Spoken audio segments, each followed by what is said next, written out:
اعوذ باللہ من الشیطان الرجیم بسم اللہ الرحمن الرحیم یا بنی اسرائیل اذکروا نعمتی التي انعمت علیکم واوفوا بعہدی اوف بعہدکم وإیای فارہبون۔ اے یعقوب کی اولاد، اسرائیل یہ عبرانی زبان کا لفظ ہے جو حضرت یعقوب علیہ السلام کا لقب ہے، جس کے معنی ہیں عبداللہ۔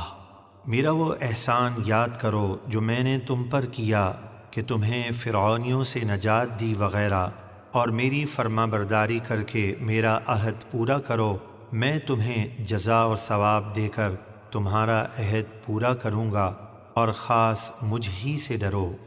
وآمنوا بما أنزلت مصدقا لما معكم ولا تكونوا أول كافر به ولا تشتروا بآياتي ثمنا قليلا وإياي فاتقون۔ اور اس قرآن پر ایمان لاؤ جو میں نے اتارا، جو اس اصل توریت کی تصدیق کرنے والا ہے جو تمہارے پاس ہے، اور سب سے پہلے اس قرآن کا انکار کرنے والے نہ بنو، اس طرح کہ جو بعد میں آنے والے ہیں وہ تمہارے انکار کی وجہ سے کفر اختیار کریں گے، اور ان کے کفر کا گناہ بھی تم پر ہوگا۔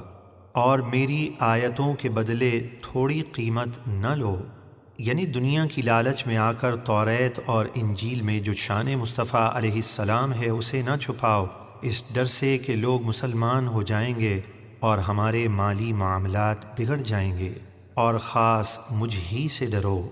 ولا تلبسوا الحق بالباطل وتكتموا الحق وأنتم تعلمون۔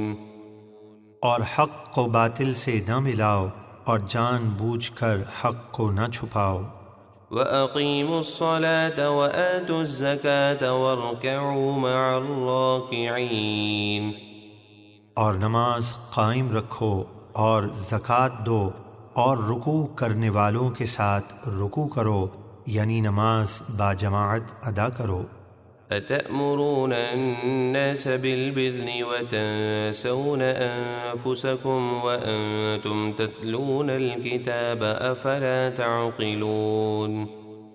کیا تم لوگوں کو نیکی کا حکم دیتے ہو اور اپنے آپ کو بھول جاتے ہو، حالانکہ تم کتاب پڑھتے ہو، تو کیا تمہیں عقل نہیں؟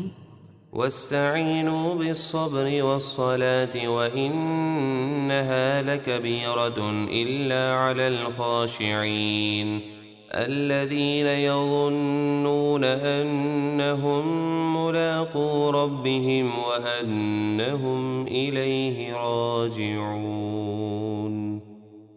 اور صبر اور نماز سے مدد چاہو، اور بے شک نماز ضرور بھاری یعنی مشکل ہے، مگر ان پر بھاری نہیں جو دل سے میری طرف جھکتے ہیں، جنہیں یقین ہے کہ انہیں اپنے رب سے ملنا ہے اور وہ اسی کی طرف لوٹ کر جانے والے ہیں۔ صدق اللہ العظیم۔